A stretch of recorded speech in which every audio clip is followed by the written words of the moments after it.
Decenas de barcos de hasta 2.000 toneladas entraban a principios del siglo XX a este cargadero de Porcía para recoger hierro de las minas.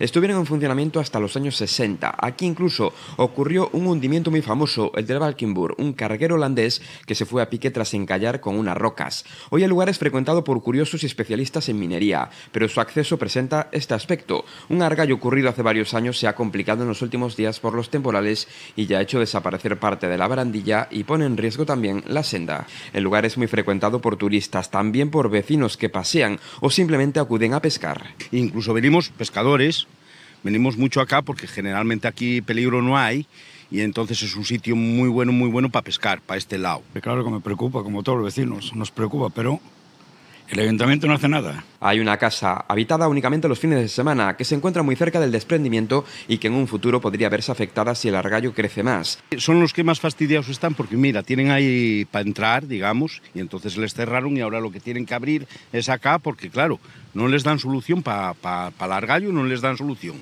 Es una situación que se repite en otros muchos puntos de la costa tapiega.